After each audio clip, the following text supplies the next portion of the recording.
Muli, magandang araw mga kaibigan, mga kabayan. At sa oras na ito, muli tayo nagbabalik sa ating programa na pag-aaral sa mga salita ng Diyos. At sa oras na ito ay sana datnang kayo na nasa mabuti tayong mga kalagayan at walang mga problema sa ating mga buhay.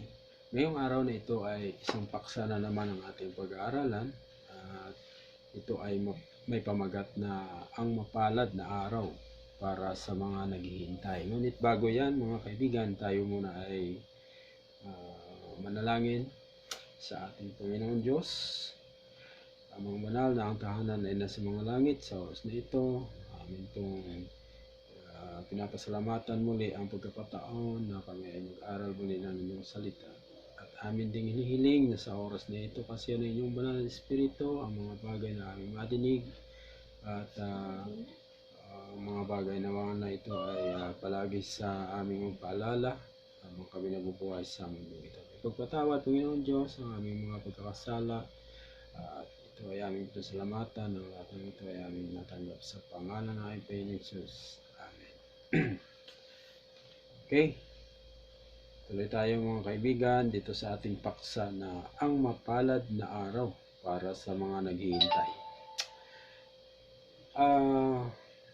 Ang ating Panginoong Hesus doon sa aklat ng Juan ay nangako, mga kababayan, na siya ay babalik. Doon sa aklat ng John chapter 14:1 up to 3, sabi ni Jesus doon, siya ay babalik uli. Jesus said, I will come again. Sa Biblia, pinatutunayan ito ng hindi lang si Juan, maging sa aklat ng Titus, Kapitulo 2, ang talata doon ay 13. Sinasabi doon sa aklat na yun ay ang blessed hope of His glorious appearing. Pinatutunayan ang ating Panginoong Hesus ay babalik sapagkat ito ang mapalad na araw para sa mga naghihintay sa ating Panginoong Hesus Kristo. Dinagdagan pa doon sa aklat ng unang Tesalonika, Kapitulo 2, ang talata nito ay 19, Christ is coming is our hope, joy, and crown of rejoicing. Nangako ang ating Panginoon siya babalik. Ang tanong mga kaibigan at mga kabayan, bakit ang ating Panginoon ay darating? Ang kanyang pagdating ay, ito ba ay may pitsa? O ano ang sinasabi ng Biblia tungkol sa pagdating ng ating Panginoong Hesus? Sa aklat ng Mateo, Kapitulo 24, ang talata nito ay 23. Mateo 24, ang talata nito ay 36. May pitsa ba kapag dumating ang ating Panginoong Hesus? Ang sabi doon sa mga talata na ating nabanggit ay walang taong nakakaalam kung kailan ang ating Panginoong darating, maging oras o araw, mga kaibigan at mga kababayan. At patuloy na sinasabi ng ating Biblia, sa pagdating ng ating Panginoong Hesus ay sinasabi niya sa Mateo 24:43 at maging sa unang Tesalonika 5:2 ay ang mga bagay na maghanda, magpuyat, sapagkat darating siya na gaya ng isang magnanakaw. So, ganun sinasabi ng ating Panginoong Hesus kung paano siya darating sa ating mundong kung saan tayo nabubuhay, no? Ang sabi ng Biblia, darating ang ating Panginoong Hesus katulad ng isang magnanakaw, kaya ang sabi ay maghanda at magpuyat. Sabi pa ng Mateo 24, ang talata ay 44, ang pagdating ng ating Panginoong Hesus ay sa oras na hindi natin iniisip.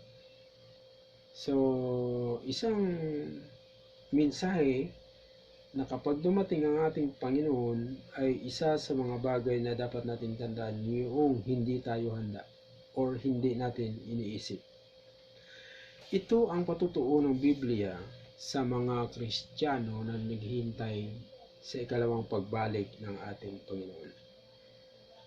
Ang ating Panginoong Hesus ay darating dito sa mundo para sa isang tunay na pag-asa sa mga naghihintay sa Kanya, yung mga taong mananampalataya na naghihintay sa Kanya. At ang Kanyang pagbabalik ayon sa Biblia, ayon sa ating mga talata na nabanggit, ay hindi ito sinabi ng ating Panginoon kung kailan. Kaya ang payo sa atin ay magpuyat at maghanda, sapagkat darating siya na gaya ng isang magnanakaw. Katulad ng isang magnanakaw po, hindi po yan nagsasabi kung kailan siya papasok sa ating mga pamamahay. Magiging katulad niyan ang pagdating ng ating Panginoong Hesus. Now, bakit ang ating Panginoon ay babalik muli? No? Bakit siya babalik muli? Ang ating Panginoon ay babalik muli dahil ayon sa aklat ng unang Tesalonica 4, ang talata noon ay 15 hanggang sa 18, ang sabi doon ay kukunin niya ang lahat na matuwid. So, unang dahilan kung bakit babalik muli ang ating Panginoong Hesus, kukunin niya ang lahat ng mga matuwid, patay man o buhay.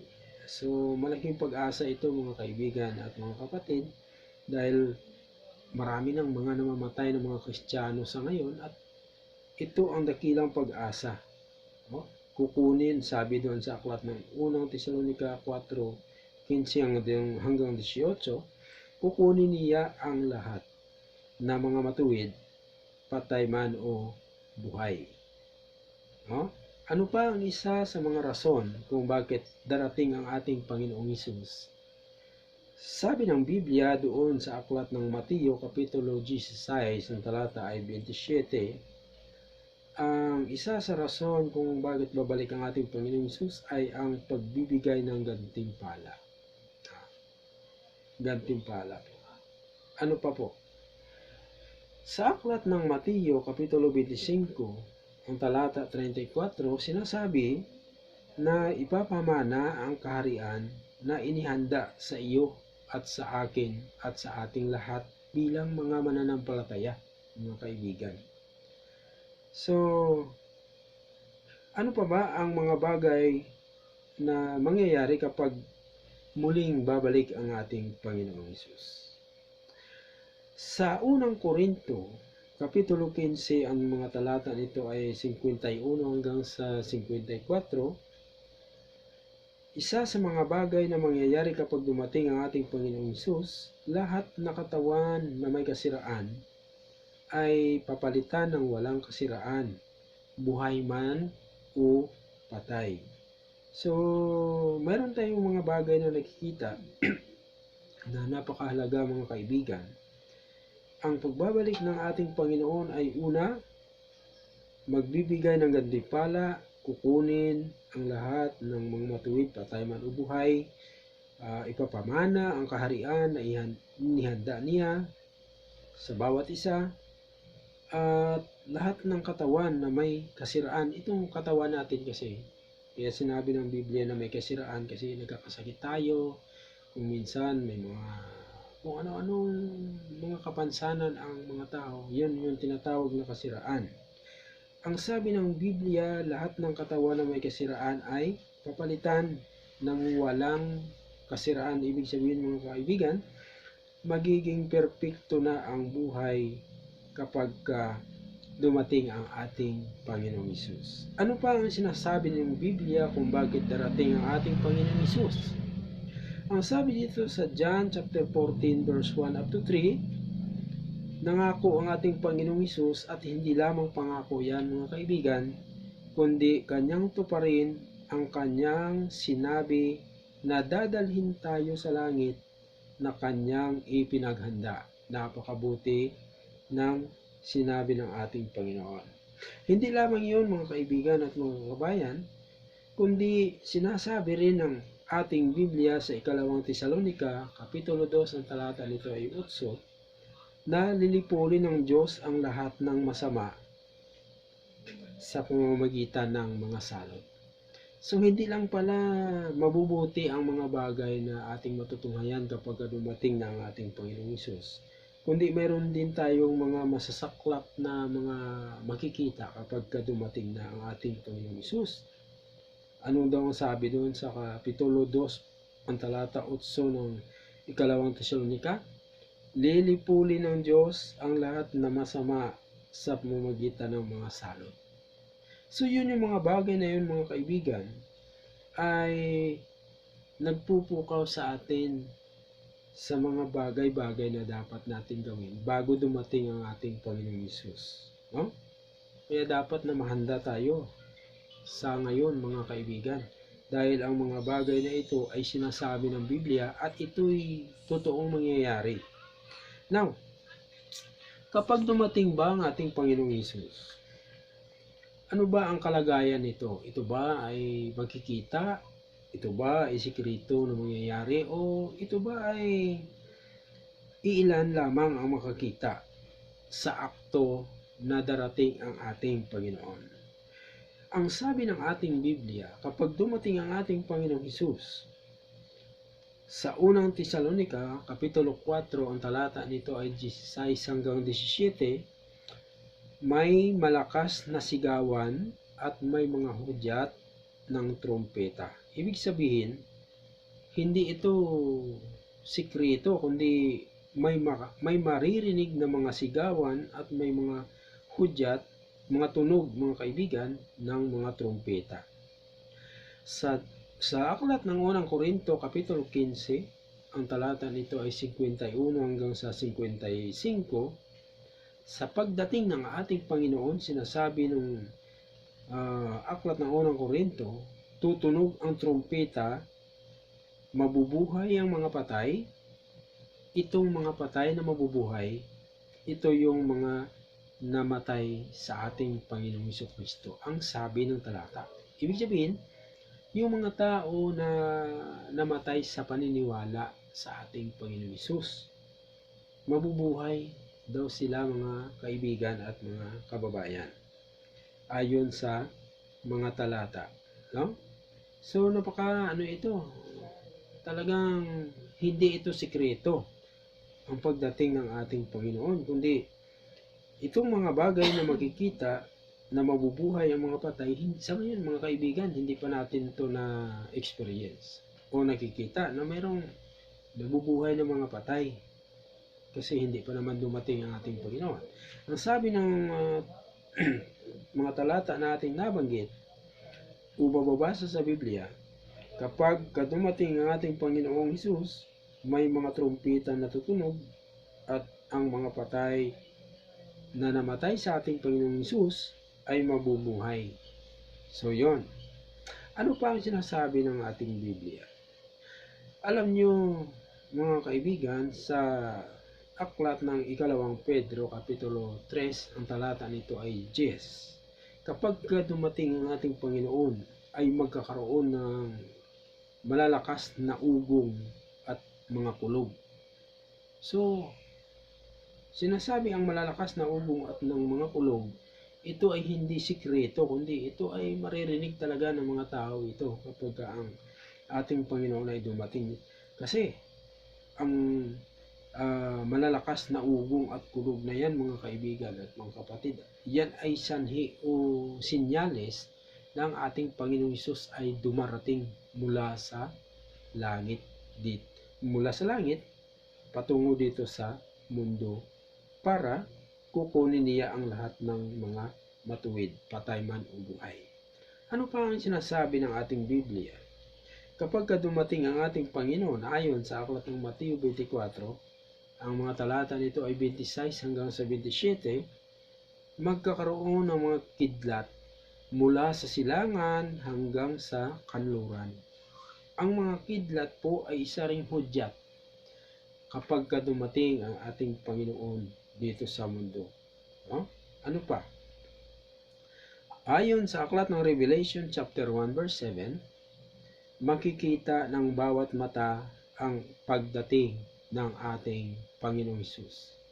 So, maliwanag yan mga kaibigan at mga kababayan na hindi sikreto ang pagdating ng ating Panginoon. No?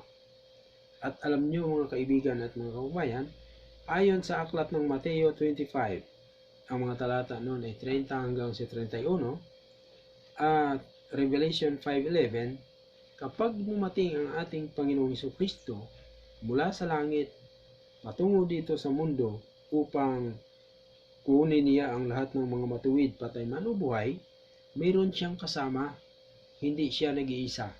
Ayon sa mga talata na atin binanggit, kasama niya ang lahat ng mga anghel.